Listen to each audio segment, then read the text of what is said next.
Welcome to IB Unplugged, a Cognity podcast for IBDP educators that tackles your submitted challenges and questions by connecting you with experts and peers who share their ideas and stories from real classrooms. Whether you're a seasoned educator or new to the IB world, each bi-weekly episode and guest aims to equip you with practical tips and positive inspiration, helping you teach with more confidence, creativity, and joy. So whether you're walking your dog or commuting to school, hit play and join a community of educators ready to learn, laugh, and thrive in your IB journey.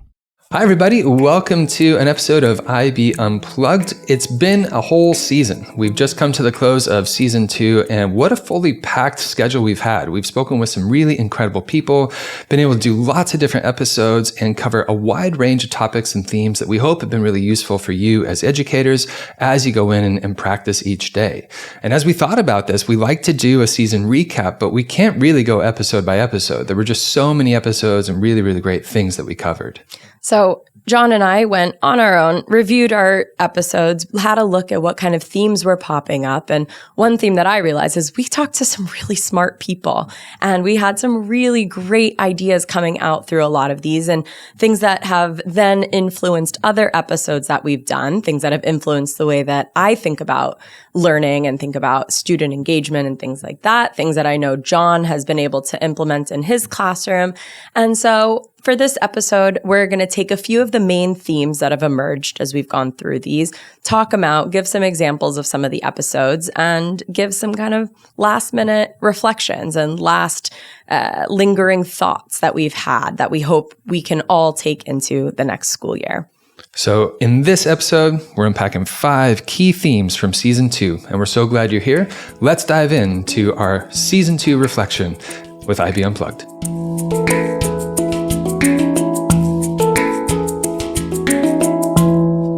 Hi, John. Thanks for joining us on IB Unplugged. Yo, Courtney, I'm glad to be here. Yeah. Thank you so much for joining us today. It's nice to have just the two of us for a little bit of a reflection and thinking about this last year, because we've done a lot since our last season 1 recap. Yeah, definitely so. And I always look forward to the chance to kind of think back on the different episodes that we've done. I mean, it is an IB learner profile to be reflective, but I really genuinely enjoy coming back and thinking through these past episodes. Yeah, me too. And I think that when we did our first season 1, like we said, it was not nearly as many episodes as this one. And so while I remember things that are coming from them, it was really nice to kind of look through all of the episodes and all the people that we went to and met. And I think that that was one of the things that stood out, is how many people we also got to meet in person. We did quite a bit of traveling this season, and that was really, really nice to be able to do some episodes in person, but also attend quite a few conferences. Yeah, I feel super fortunate to have been able to meet up with some people either at the Global Conference, for example, or at the IB Days, or of course the African Education Festival, and just getting to interact with some really incredible professionals in this area. Highlighted, like there's just some great thinkers out there and really impressive stuff happening in education. And I think for me personally, that was a really useful thing, because it's easy to get kind of stuck on my silo and just start wondering, like, what are we doing? But when you get the chance to talk with some of these incredible people, you realize, no, I'm part of an inspirational and meaningful thing. And I hope that for all of our listeners that you feel that way as well, even if it's just by tuning into IB Unplugged or doing stuff in your own context. We're part of something pretty cool. So it's a wonderful industry to be in.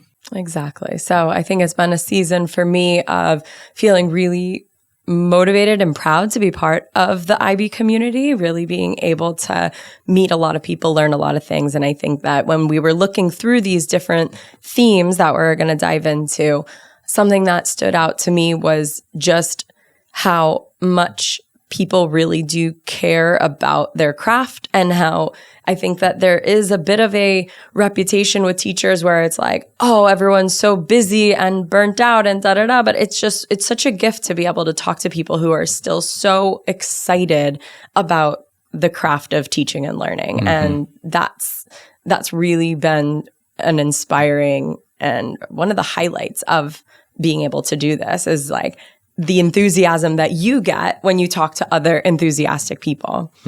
Yeah. People are still thinking, we're still developing, we're still trying to get better at the craft. And that's great. Exactly. So first theme that we had, probably not a surprise to anyone, was AI in education. This kind of idea of going from a bit of panic and I don't know what's going on and can we avoid this, to no, let's build some purpose. And overall, I think the message that kind of kept coming back was again, similar to a lot of things in education, like what's your why? And really make sure that whatever you're doing with using AI in your classroom, you have a lot of intentionality behind it and you've thought through why different tools are being used, why different tools are not being used, and really making sure that this is communicated clearly with students. Yeah, I think it's really exposed a lot of our assessment practices. And that's why I think that panic existed right at the start, is when AI sort of emerged, every educator was like, well, wait a second, then all the ways that we assess are vulnerable. And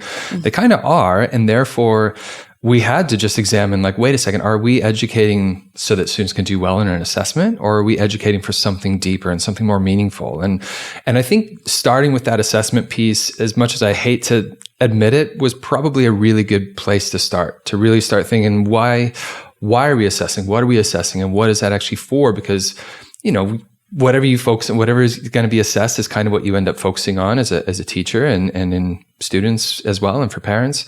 So I really loved that episode with Matt Glanville. We were talking about the future of digital assessments, what they really mean, and kind of what's on the horizon. And I think he really outlined some great things with that, with regard to, we're not just taking a paper assessment and putting it digitally. There's some cool things we can do here that really extract all of those IB learner profile attributes, that extract the meaningful skills, the stuff that goes beyond content. And I think a lot of our episodes really focused on that. It's like, well, if AI kind of came for our content, then how are we going to develop those particular skills and competencies? And it sounds like that's the move going forward. And I think the way that Matt outlined that, it at least put me at more rest. It put me more at ease, because I thought, well, this has intention that doesn't make me as fearful about AI anymore. Exactly. And with the IB, there's really this benefit of having a involved governing body overseeing the curriculum, because for this past year,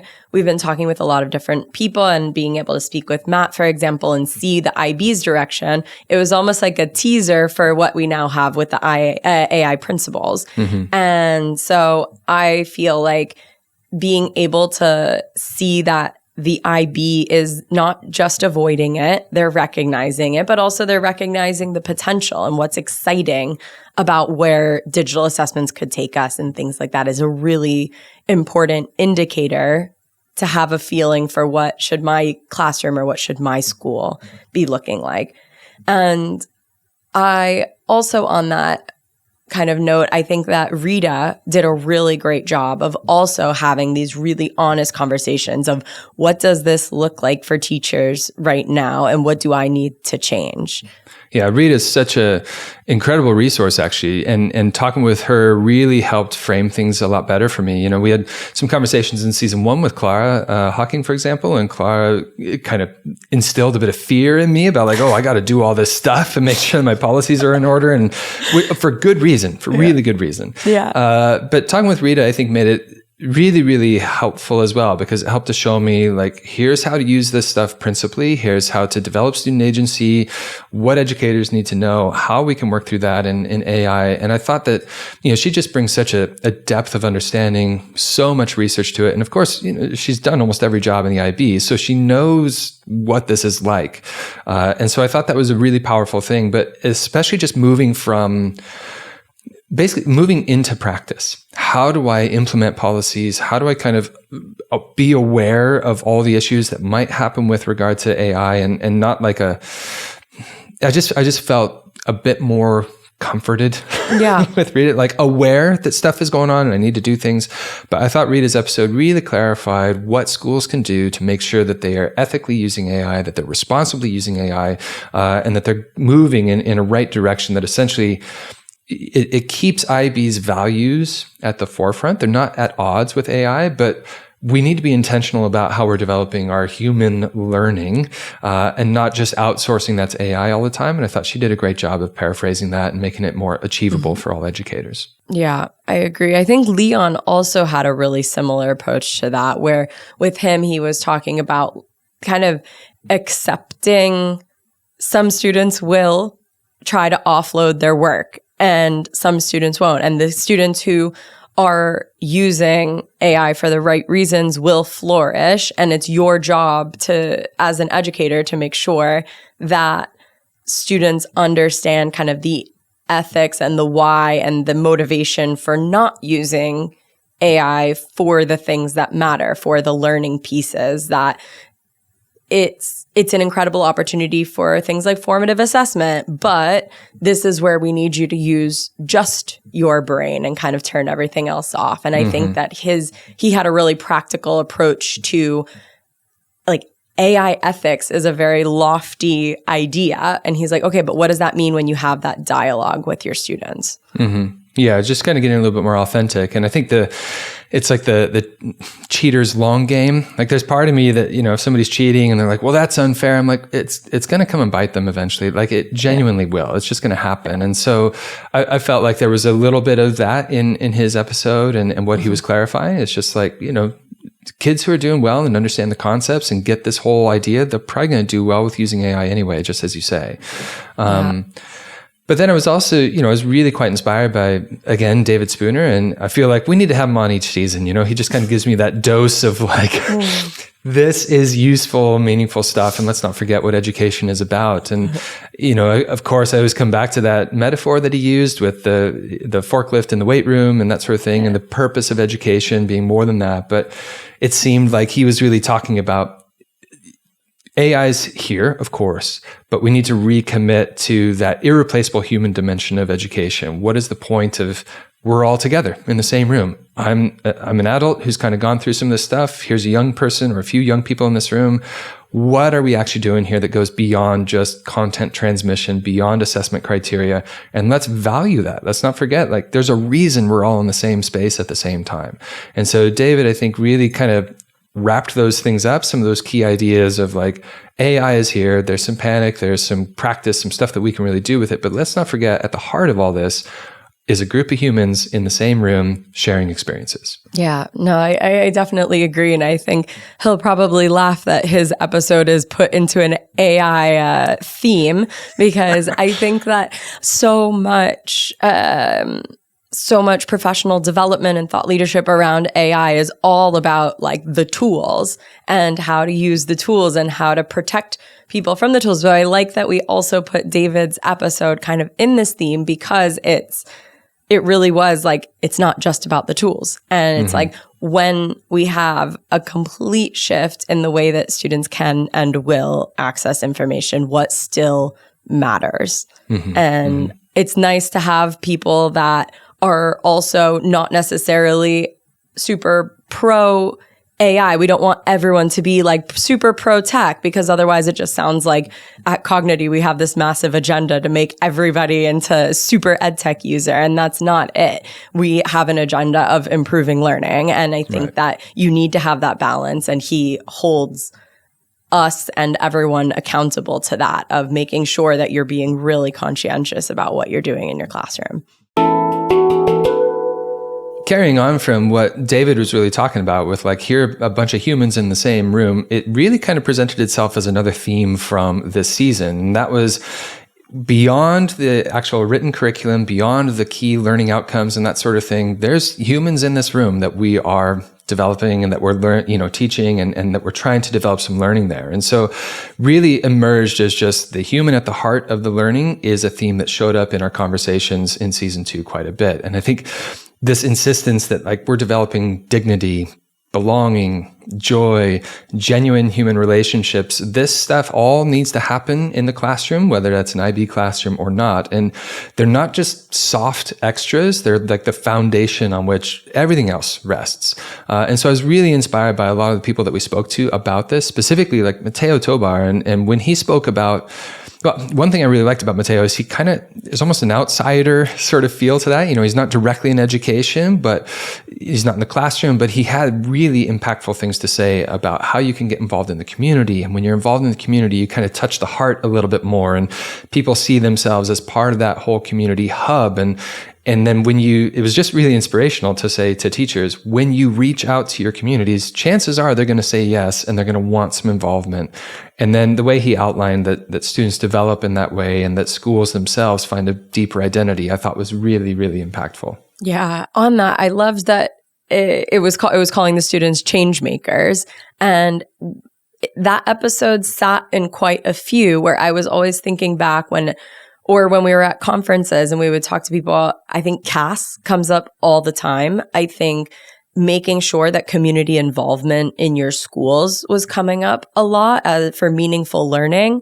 It's these kind of projects that show meaningful change are where students are getting the most passion, the most meaningful learning, things like that. And I loved what Adjo was saying about her school and how involved they are with the community and how it's kind of a fundamental pillar of the values of their school. It came up so much. And I think it's a core part of the IB experience. But I think even when we're not talking about it, we were always talking about it. So I think it really shows just how impactful that really is for students in the IB. Yeah, and it was just encouraging to know, especially as teachers, you want to focus on your curriculum, you want to focus on your learning outcomes and that sort of thing, yet some of the more meaningful things that students are going to remember on their way out is how you made them feel. If they felt joy when they were in the school, if they felt included in the school. And, the work with L'Amour, when we were speaking with them about their framework for inclusive and transformative education and using that framework well, it made it really easy, I think, for schools to step in at any point in time and start to have a reflective, deep conversation of like, how are we creating an inclusive environment for all of our students and not just our students, but for all people that are at our school? How are we ensuring that they feel welcome, that they feel like this is a safe place where I can learn and grow? And so I really appreciated L'Amour's approach on that and the way that they clarified it for us so that we can use that in our schools as well. Yeah, they had that framework, right? That was all breaking down the different, I liked that it was about commitments, right? Mm-hmm. It wasn't just, here's a theory on how to have an inclusive space. It's actually breaking it down of, here are the problems, here are the potential solutions, what are you going to commit to changing in your school? So it was a good framework that gives you a place to start, or a place where you've already come maybe quite far along, but you want to have an organized, systemic approach to it. And again, one of these things that kind of exists beyond the specific curriculum. And I think one of the more impactful conversations that I've had in the last year or even 5 years really was that conversation with Janana about that hidden curriculum and the idea that there are things being transmitted and taught and done in international schools, and we tend to think, oh, we're an international school and therefore we are inclusive to all these different identities. But there is a prominent set of criteria or accepted practices that we inadvertently end up teaching. And I just thought the way that she unpacked that and clarified that international mindedness is not just a default outcome because we're in an international school. You have to intentionally create space for that. You have to critically reflect on your pedagogy and start thinking about, are there unintentional biases that I'm placing out here for how students need to act and behave in this school? Mm-hmm. And to a certain extent, yes, that's a mission. That's an identity of the school. That's what you go out to say. Yet at the same time, you don't want to necessarily diminish somebody else's identity in the process. Right. And it was such a good conversation. We had to have it twice. That's right. Because someone was a little bit too cocky about how the recording was going to work live. And I messed all that up. But I feel like the fates knew we needed to have that conversation twice. It really was such a meaningful one that I was thinking about it so much after on the live session. And I think in a live room and all of the tech things going on, it was almost hard to really internalize everything that was happening. So then when we got to do it again a second time, I felt like I was able to take what we were thinking about in that first room. In that first room, also, we did a live Q&A where people could start bringing in questions. And I thought it was really interesting, the kind of directions that we could go there. For those of you who were with us in Vienna, a big focus ended up becoming on language. And that was something that we hadn't even really thought about when we were originally planning this episode. And yeah, it was nice to be able to have the conversation twice, where it really brought up very different themes and ideas in each one. Yeah, it was a bit of a cheat code to do it twice there and feel like we knew her even deeper. And there we could get into some of the more ideas or some of the ideas in a little bit more depth. But, you know, that constant idea of helping people feel included, like they're valued, like they're an important contributor, and whether that's members of a team in terms of the staff or if that's students.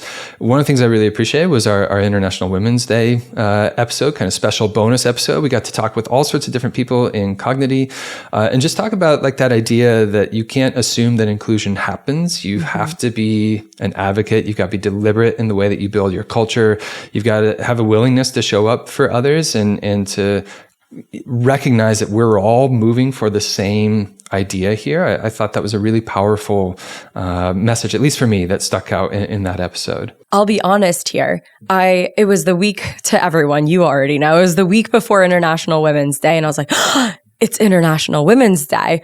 We need to find everyone in the company and start talking about things, because we have such amazing colleagues at Cognity that their stories were worth sharing. So obviously then I call John and I'm like, hey, what are you doing right now? And then I do the same thing to my colleagues. And luckily we were able to pull all of these conversations with really strong women leaders and contributors to the company who have done amazing things in their careers and their personal lives. And I think some of the lessons that stood out were about how to show up for the women in your classrooms, the girls in your classrooms, but then also how to show up for women colleagues as well. And what can you do both as a woman leader, if you're in that space, how to show up to make space for others who are trying to emerge into and career growths. And yeah, I think it was just a really nice episode to hopefully inspire you to be consciously creating opportunities for women to be able to thrive. Yeah. And I think as educators, you know, we look at this beyond the curriculum. And that's kind of what this theme is. It was beyond the curriculum, and you recognize I'm developing a young human. I was talking with an alumni's parent just over the weekend. They were back for one of our adventure races, and just talking with them, they said, you know, our goal was never to raise children. Our goal was to raise competent adults. And just hearing that phrase was like, oh yeah, that's actually kind of what we're doing in the classroom too. Our goal is to raise like competent members of society who can contribute well. And part of that includes understanding their identity and helping to bring more of that out, whatever their strengths might be, whatever their passions might be, and whoever they are. And if you're not intentionally providing examples, if you're not intentionally advocating for identities and that sort of thing, then maybe you're missing out on that. And I think that was a real inspiration for teachers to just go, the content's important, but let's go a little bit beyond this as well. And I felt like, you know, we got the chance to speak with Haif, and Haif, I had seen him present at different global conferences and that sort of thing in the past, but it was really cool to have a one-to-one conversation with him, because I realized just so much of his heart is in that exact idea of like, how are we creating ethically grounded, globally aware young people that are equipped to contribute to a more equitable world. And yes, that can express itself in some content, but it's more about those soft skills. And they're not just an add-on. It's the thrust of the IB. Like, here's what we're trying to do. We're trying to develop young people who can go on and create a better and more peaceful world. And so to speak with somebody who's so high up in the organization, I guess you could say, and just understand like that's still their aim. That's the main purpose here. That was really encouraging, and it just felt like I'm in the right spot, to be honest. No, I think it's been a real treat to be able to talk to some of the people from the IBO and be able to see the humans behind it. It's such a enormous organization that can feel like we talked about it also with Paul. So whatever space you're in the IB, if you have this role, you almost just become the IBO, not Haif or Paul or Matt, and then when you get to sit down and have a conversation with them, they are so smart and intentional and thinking so critically about the choices that they make and the impact that they have. And with Hafe, it was so motivating to hear him talk about kind of the ways that he's trying to make the IB work for all contexts and how do we adapt for different countries and needs and things like that. It was really inspiring to hear him talk about kind of this, what does future ready learning look like and how everyone in the IB, not just the curriculum team, are thinking about these kinds of things, but then also in his space of how do we make this a curriculum that truly can work globally. Mm-hmm. So yeah, really, really enjoyable conversations. Are you an IB educator wanting to improve your practice and needing just a bit more support getting there? Have you ever wanted to learn more about a specific aspect of the DP program or ask a question to an educational theorist about a specific IB aspect? IB Unplugged is the place for you. Simply visit cognity.com/IB Unplugged to submit your question to us and have your question explored in more detail in an upcoming episode. And now, back to the show. Assessment was questioned and talked about from almost every direction this season. And when we first started sending out the surveys asking what kind of episodes you would like to see and what topics you'd like to cover, a lot of people were saying assessment. And at first I was like, assessment? And then it's like, grading, that's not that fun. But then we were like, okay, what does that really mean? What does that look like to have an interesting conversation around assessment? So then we were like, well, what if we rethink assessment? Mm-hmm. And then all of a sudden, a lot of people have a lot to say on this topic. Yeah, I mean, really trying to get into something that's a little bit more purposeful, something that's a little bit more humane. Like, let's not reduce people to numbers, and also just recognize, like, we want to keep the rigor in the IB diploma program. That's part of the reason that it's a useful metric, or a useful system, I should say. But there's so many questions about how you get people ready for that, how you get them into that sort of assessment. And I was really excited actually to kind of flip the seat and be almost a guest, with my colleague Paul. And we were talking about that MYP to DP transition. And of course, we were able to deliver a session on that at the global conference this last year, but really rethinking, like, how do we talk about each programs? Because how we frame them, how we speak about things really makes a difference. You can instill a lot of fear, or you can instill a lot of confidence just in the way that you say things directly. Mm-hmm. And what we recognize is that for both programs to feel quite successful, they need to be treated as a continuous journey. Not the MYP is fluffy and fun and the DP is super hard, but let's talk about the learning journey throughout the whole process. And it's a constant exercise. It's a constant bit of work.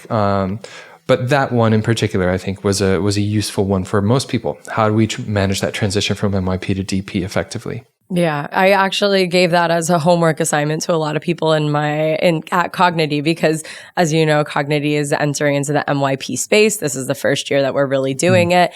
And one of the biggest questions has been this transition of we've got the DP. How do we do MYP, and how do we make it make sense to go from one to the other? So yeah, no, great episode, and fun to talk to Paul and be able to do a couple of episodes with him. He's great. As always. I mean, we got another one with him when we did kind of the behind the scenes IA moderation, curriculum reviews, how the IB does the whole internal processes. And, I'm fortunate to get to work with him, and it's nice to have those kind of moments where you recognize, like, oh, I've got a super expert right here that I get to hang out with most days. And I almost felt like I almost undervalue him on the days, because when we had that conversation, it really highlighted how important it is for all teachers, like, know this process. The more you know about it, the less intimidating it feels. And the more we recognize that, especially for our students and our teachers and students, teachers, and parents, we are the IB. When they say, like, oh, the IB this, the IB that, it's like, well, that's us. And so the more we understand the systems behind it,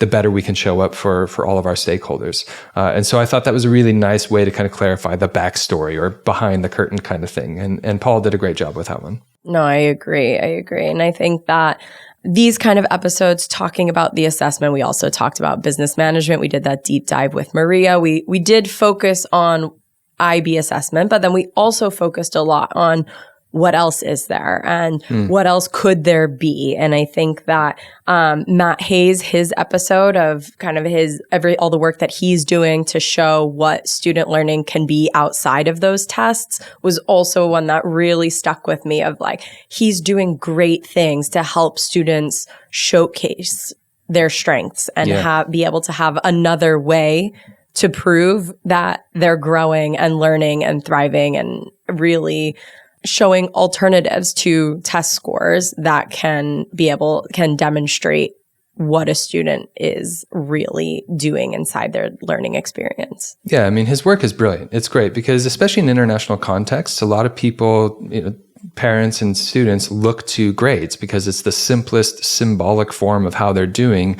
But what Matt's doing is really capturing all the stuff that they're doing, that they're developing along the way, and making that a nice visual so that it's easy to interpret as well. It doesn't come down to a letter or a number or something like that, but it's a visual representation of what somebody can do. And it just shows that, like, if we only recognize grades, they capture such a small piece of what a student's really doing. And if you want that more expansive, evidence-grounded approach, we can recognize that stuff and we can put a symbol with it too. So Matt is doing some great work there with citizens, and it was really cool to highlight that. And I know for us, we took inspiration for that, and we're incorporating some of those images and that sort of stuff in our reports now. We really want to try to show our global citizenship framework for both our students and their parents. And so they look at this and they see, oh, here's where my specific strengths are. It just, for me, it made so much sense. Like, let's go beyond the grade and let's go into something that actually demonstrates what I can do, what I know. Yeah.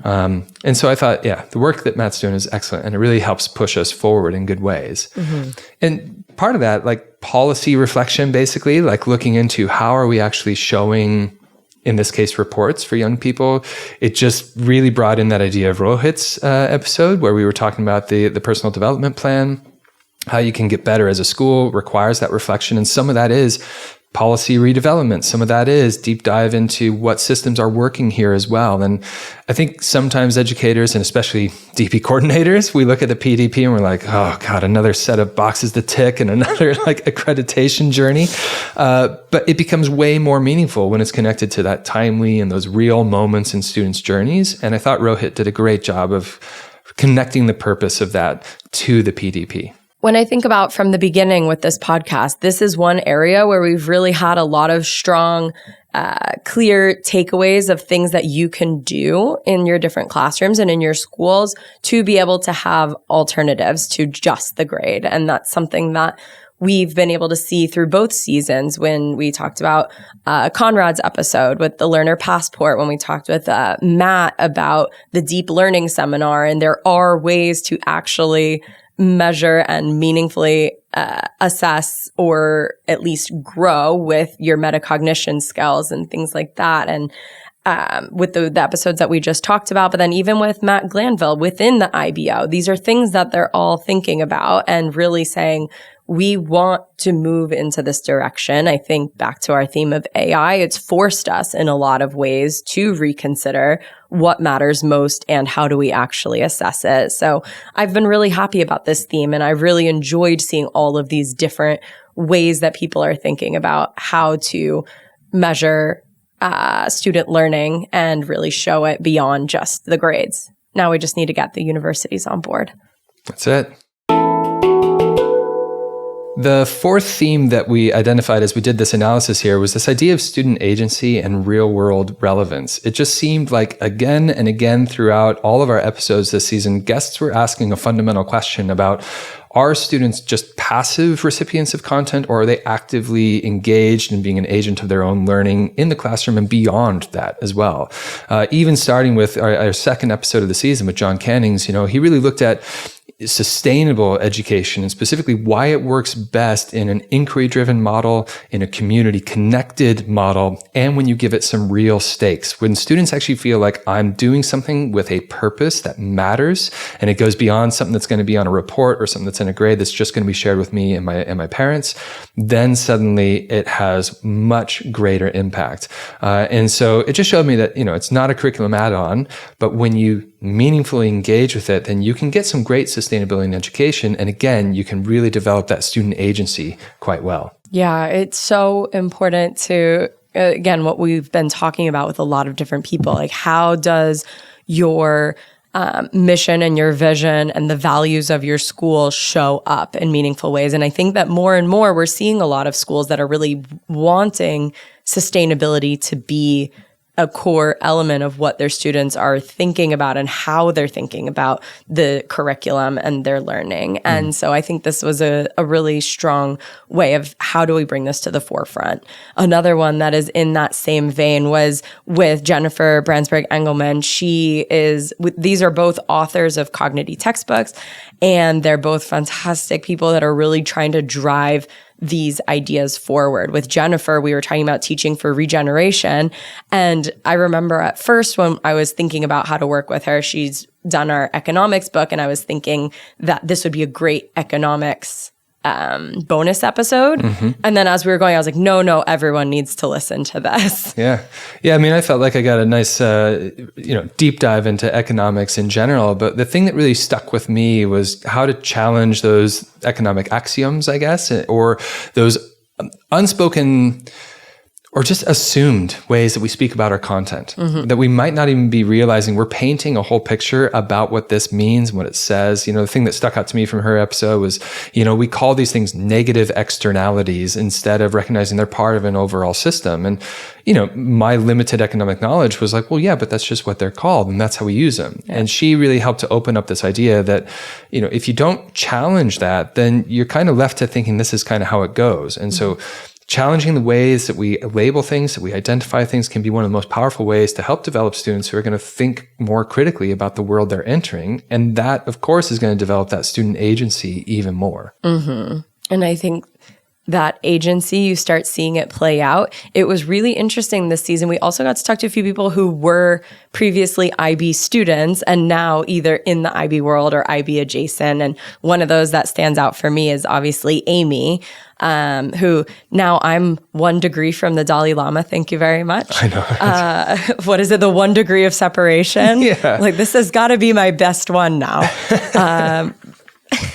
But it was really cool talking with her about, you can see maybe you see a lot more IB alumni and see how there are certain parts of the curriculum and that really play out in the way they make decisions in their life. But for her, it was so clear when she was talking about how education can be a force for change and how it was a force for change for her.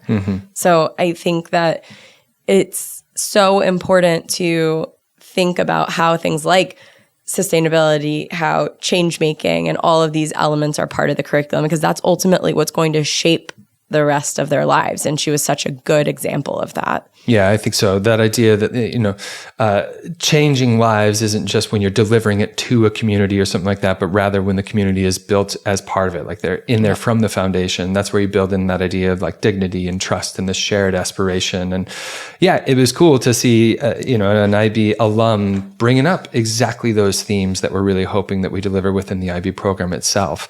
Yeah. And I think, we'd be remiss not to mention Terrence's episode and this idea of like rethinking classroom innovation and how we can develop student agency. Sometimes we just sort of think like, hey, here's a tech platform or here's an AI thing. Let me just start using it and throw it at the students because they're going to know it and I should probably try to be ahead of it as well. But it just seemed like the main takeaway is intentional technology use. You need to start with the learning outcome. And if your learning outcome is how to develop student agency, start with what you're trying to get from your students, not the tech tool, and then work backwards from there. You don't necessarily have to work with, we need to develop this tech tool because otherwise they're not going to be literate on it. It's like, no, let me start with the learning outcome. And if I want to develop agents, students who are agents of their own learning, maybe there are some tools that can support this, maybe not. But it just really helped to reframe the way that we think about tech in education. And so again, just good to see people who are kind of outside of this doing some really great work in the communities, noticing the impact that we can have in the IB systems. Another theme that came up a lot for us when we were doing this survey, asking what you want to hear about, was educator well-being and educator growth. And something that comes up in a lot of conversations that I've had in the past is I love being an educator, and no offense, John, I don't want to be an administrator, but I want to feel like I'm growing and I'm developing and I'm refining my craft and I have this career growth. And so between balancing this wellness, this career growth, all of these kind of things, I think we've had some really nice conversations with a lot of different people that have helped in both of those directions. Yeah, I mean, when we talk about growing as an educator, I thought the episode with Gareth, our first episode of the season, of course, it focused a lot on metacognition and how you can help students develop their own metacognitive strategies. But he was basically saying that, the conditions that allow students to reflect and take risks and own their own learning, you first got to exhibit them in the adults as well. So as an adult, if you want to be growing as an educator and getting better and really having some meaningful outcomes from your students, it seemed like the main way to do that was to yourself reflect, take risks, own my learning, be intentional about how I'm growing specifically and take ownership of it. What I really walked away from that thinking is sometimes, I wouldn't call myself an administrator, but I am involved in senior leadership decisions at the school.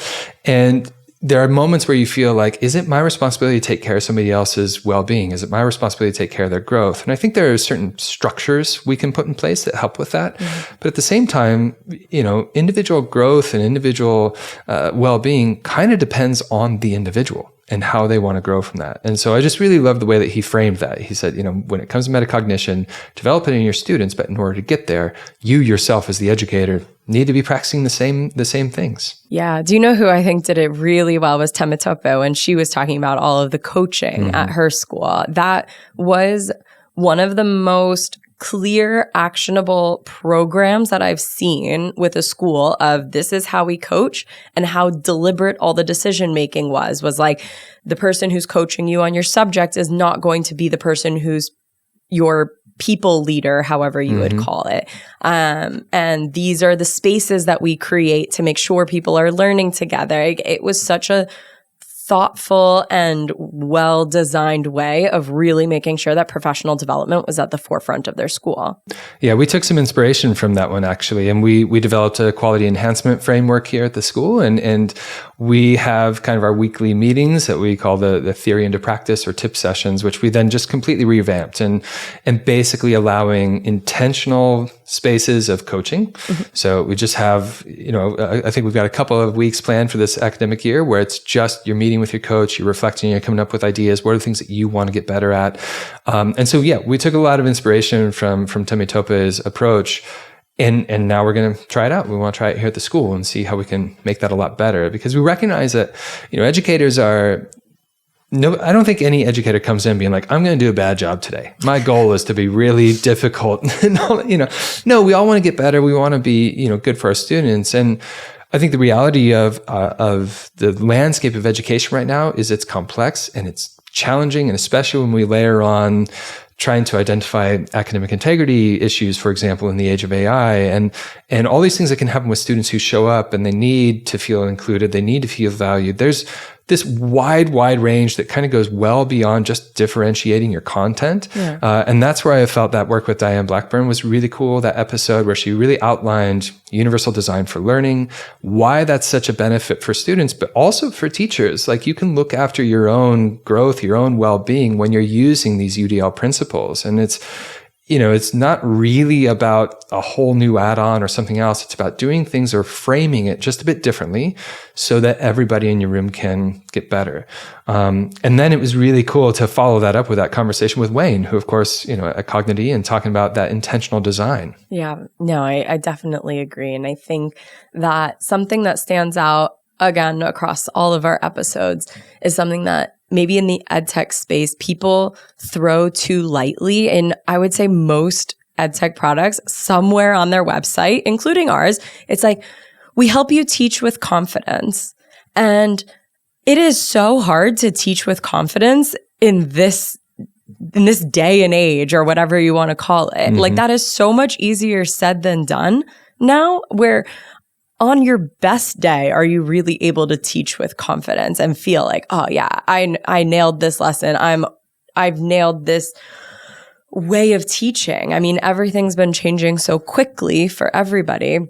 And that's something that I think a lot of people have given some really great advice about, and acknowledging that it's hard to teach with confidence, actually, when it comes to what tools are your students using. Do you have a classroom management used to be a very different thing than it is now. Yeah. And all of these elements come into play that it's not just about understanding the content, understanding the exam, and having classroom management. There are so many external factors there. And one episode that surprised me in a really good way was with John Hattie. I had revisited, not reread the entire thing, but I revisited a lot of elements of visible learning and a couple of his other books. And I was like, yeah, I feel really on top of all of this again. And then I don't think we talked about anything I thought we were going to talk about, but in a really good way, where he was so focused on the teachers in the classroom being such a core element of the learning, which afterwards you're like, duh, of course. But thinking about the teachers, are you letting your students ask enough questions or things like that of like, what does your classroom look like? Are you learning as a teacher? These kind of things really stuck with me after yeah, of course, these are some of the most important elements. Yeah. Well, and to your point about how complex the role is these days and how complex it is to look after all the aspects that we're trying to grow when we're developing, young adults. I was really glad to get a chance to speak with Elizabeth Emende and talk about, the collaborations, the power of learning communities and learning across different schools, because it's very easy to silo and be like, well, I'm the only global politics teacher in my school, or I'm the only, whatever. And you kind of feel isolated. But I thought that she really highlighted that, for teacher development and growth, don't forget you've got a great community around you. And associations, they're not just there for networking. They're not just there for, we were part of an association that makes us better. But at, their best, they're these engines of systemic change. They connect educators across different schools and they help us develop in ways that individual institutions can't. And I know, for me, that made me feel like I'm really glad to be a part of the association we're part of and gave me a little boost to be like, let me do some more stuff with that association. And I hope for our listeners too, just recognizing that while you can use, for example, IB Unplugged or other mini PDs and that sort of thing to help improve, an association can be a really, really great way for you to improve your practice also and kind of share these strategies across other educators out there. So we did it. Those were our 5 themes that we thought of for this season. And it has been such a journey and so much fun to talk to all of these people. Definitely. And it was kind of fun to recognize that these themes sort of pulled out at the end of it. Obviously, we are intentional about who we want to talk to, and we're reflective in terms of receiving feedback and what are the main questions and concerns that you want us to tackle. And then it was really cool at the flip side of it to recognize, these are kind of the key ideas that showed up. But to that end, it's just an encouragement for all of you out there. If you're interested and you want to hear a specific thing, or if you want to know a little bit more to help enhance your practice, or you've got somebody in mind that you think we should talk to and amplify their voice a little bit, let us know, because that's what we're here for. IB Unplugged is a really, really good opportunity to talk with some amazing professionals out there. I think of it as like a micro PD session, a little dose of how to get better. And season 2 has just been incredible. A good chance to talk with some really inspirational people. I love getting to do these conversations and getting to learn from all these people as well. And I know for me personally, it's enhanced my practice quite a bit. Yeah. What are you looking forward to most for season 3, John? Ooh, well, already I'm excited that we're talking to a couple of alumni. I know that we've got some people who have just finished the diploma program, for example, and we're talking with them. And I think, as an educator, you often look at your students. You just want to see, like, did they go on to do something cool? So I'm really excited about that. I know in season 3, we've got some excellent guests lined up already. So yeah, I just get inspired. And there's some times where you're like, hey, we booked this person, and I do a little dance. I'm like, we got that person. So I'm looking forward to it. What about for you? I am excited. Also, I think we have a great lineup of people that either we already have booked or people that don't know they're about to be booked, but I hope that they'll be excited to be on the show. We're going to volunteer them to join the show. Exactly. Call them out right now. Be like, well, we've already committed. I think that I'm excited, like I said, for new conversations. One thing that came up when we originally were pitching, we're like, are you going to be able to keep coming up with topics for long enough to keep this thing going? And yes, absolutely. I mean, there are so many people doing so many amazing things that I am so lucky to be able to hear and kind of create a space for them to talk about. So definitely excited about that. Excited about some of the conferences coming up this year. It's really fun to meet everybody in person. And it's so exciting when somebody comes up and is like, oh, I listened to IB Unplugged. I love the episode about blah, blah, blah. And this is what I do in my classroom. And it's like, yes, this is why I do what I do. So yeah, more of that and more episodes with you, John. It's been a pleasure. Oh, it definitely is. I'm so excited to be part of this journey with you, Courtney, and with Katie, our producer, and of course our editor as well. So many really great things we got going on with this show, and it's such a pleasure to be able to share this with each of you. And we hope that you enjoyed this season of IB Unplugged, and we hope to see you for season 3 coming up here soon as well. So thanks, everybody. IB Unplugged is a Cognity podcast hosted by John Patton and Courtney Marlene and produced by Catalina Gaffney. Be sure to subscribe or follow and share with your fellow IB educators. If you'd like to submit a topic, request, or question, please do so on cognity.com/IB Unplugged.